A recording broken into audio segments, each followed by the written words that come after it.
Olá, que a paz esteja com todos e que tenham um dia e uma semana muito abençoados. Hoje, a gente vai mergulhar a fundo numa passagem bíblica de uma riqueza, assim, impressionante. Ezequiel, capítulo 31. É uma passagem fantástica. Muito. E a nossa fonte é um comentário que analisa a famosa parábola do cedro da Assíria.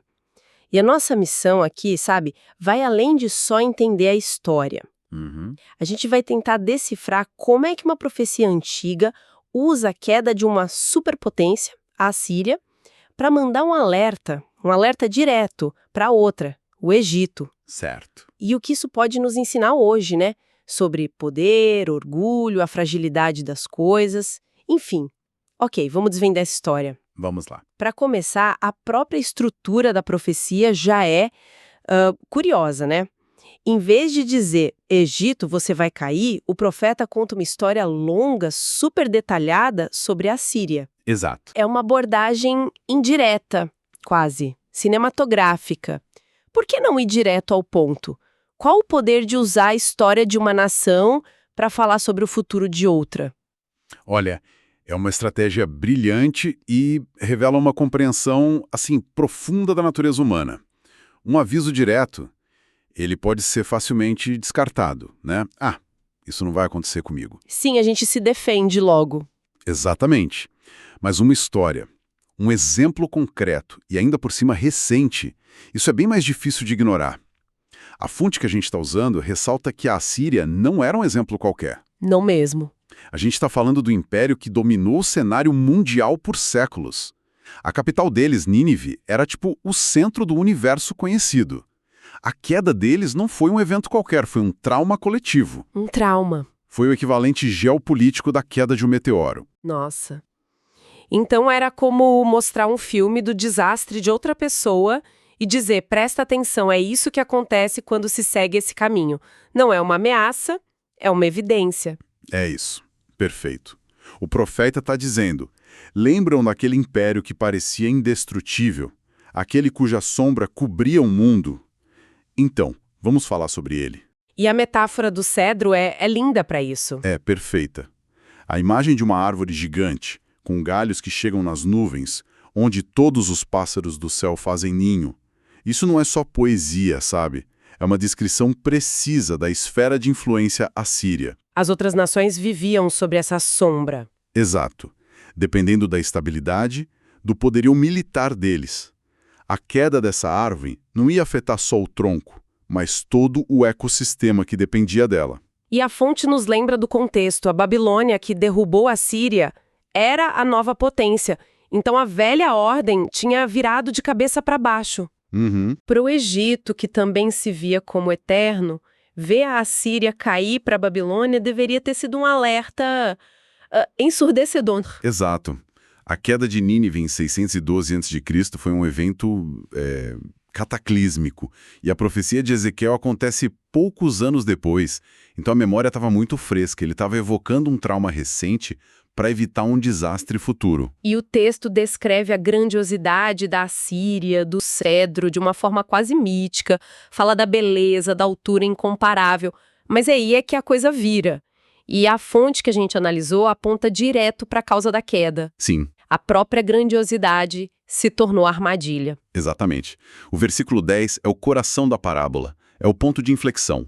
Ele diz que, por ter crescido tanto, seu coração se tornou orgulhoso. Orgulhoso. E a fonte explica isso muito bem. Não se trata só de arrogância, sabe? É um orgulho que leva à autossuficiência. A árvore começou a admirar a própria altura, a própria beleza e esqueceu da fonte, das águas que a nutriam. Em termos teológicos, a Assíria esqueceu de Deus e passou a adorar o próprio poder. É isso. Sabe o que isso me lembra? Parece a descrição de uma empresa de tecnologia que domina o mercado por tanto tempo que para de inovar. Ela fica tão grande, tão focada na própria importância, que não vê o concorrente menor ali do lado, sabe? É uma analogia perfeita. A força vira rigidez, vira cegueira. É a autossuficiência cega. Esse é o tema. Eles se tornaram vítimas do próprio sucesso. E a consequência, segundo o texto, é direta e brutal. Sim. Deus o entrega nas mãos do governante das nações, que é uma referência clara à Babilônia. Não é uma batalha de igual para igual. O texto fala de uma entrega. A força que era motivo de orgulho é entregue. O magnífico cedro foi cortado e deixado no chão. Exato. E o que acontece depois da queda é, para mim, a parte mais fascinante. E talvez a mais cínica de toda a passagem. O comentário que lemos aponta para a reação das outras nações. Ah, sim. Aquelas que viviam sob a sombra do cedro. Não foi exatamente um luto, né? Luto, longe disso. Foi um abandono, assim, imediato, seguido de oportunismo. É o que o texto diz, né? Sim, nos versículos 12 e 13.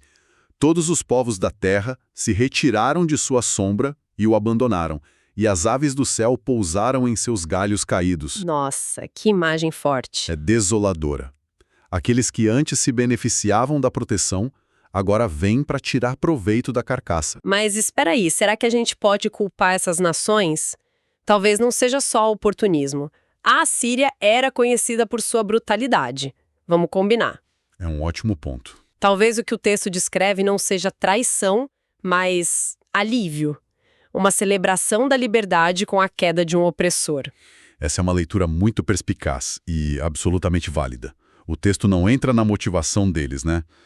Mas independentemente de ser oportunismo ou libertação, o resultado prático para a Síria foi o mesmo: isolamento total. Certo. E a lição que a fonte extrai disso é universal. Alianças construídas só na base do poder e do medo são incrivelmente frágeis. Elas só duram enquanto o poder central se mantém. No momento em que a fraqueza aparece, A aliança se desfaz. E o texto usa essa observação sombria da geopolítica para ensinar os fiéis a terem um padrão diferente de relacionamento, baseado em lealdade, compaixão. entendi. Então temos esse cenário completo. Um império gigante que cai pelo próprio orgulho e é abandonado por todos. Um verdadeiro filme de desastre exibido para o Egito. A pergunta que eu não quero calar é: eles aprenderam a lição? Tragicamente, não. E é aqui que a profecia se torna um espelho para a condição humana. Eles não viram o filme. Eles viram, mas a conclusão que tiraram foi a errada. Em vez de verem um aviso, eles viram uma oportunidade. Com a Assíria fora do caminho, eles se viram como os herdeiros naturais da supremacia. Ah, claro. Eles não assistiram ao filme como um aviso, mas como a abertura para a estreia deles. Exatamente. A fonte usa uma frase que resume tudo. Eles estavam ofuscados pelo orgulho próprio. E a confiança do Egito vinha de uma fonte diferente, né? Talvez por isso eles se sentissem imunes. Pois é, eles tinham uma história milenar, uma cultura que se via como eterna, defesas naturais, o Nilo, os desertos. Eles se viam como uma civilização excepcional, diferente dos bárbaros assírios. O erro foi pensar que o orgulho e a queda eram um problema assírio e não um problema humano. Esse é o ponto. É a síndrome do "isso nunca aconteceria com a gente", uma das armadilhas mais antigas da história. Pois é. E a fonte faz uma conexão teológica muito profunda aqui. Diz que essa estrutura da parábola, ascensão, orgulho, transgressão e queda, é um eco direto da história do pecado original em Gênesis. Nossa, faz todo sentido. É um padrão de comportamento que está gravado na experiência humana. Por não aprenderem com a história dos outros, os egípcios foram condenados a repeti-la. E compartilharam do mesmo destino. Com isso, a história deixa de ser sobre a Síria e o Egito e se transforma num diagnóstico sobre todos nós. A fonte diz algo como: essa narrativa não é nada diferente dos relatos recorrentes do nosso orgulho. Sem dúvida, a mensagem se torna universal. A parábola funciona como um estudo de caso atemporal, seja em impérios, em corporações, em líderes políticos ou até na nossa vida pessoal, o padrão se repete. É impressionante como é atual. O orgulho que gera uma autossuficiência cega não é só um risco, ele é um prelúdio quase garantido para a queda. Não é uma possibilidade, é um padrão documentado. E depois de toda essa poesia, dessa metáfora do cedro, o comentário aponta para a conclusão da passagem, que é direta, quase um soco, sem mais alegorias. Sim, a conclusão é um princípio fundamental, uma declaração de causa e efeito. O comentário cita a Escritura. Deus se opõe aos orgulhosos. Isso não deve ser lido como um decreto arbitrário. Não, de forma alguma. É mais como uma lei da física espiritual, sabe?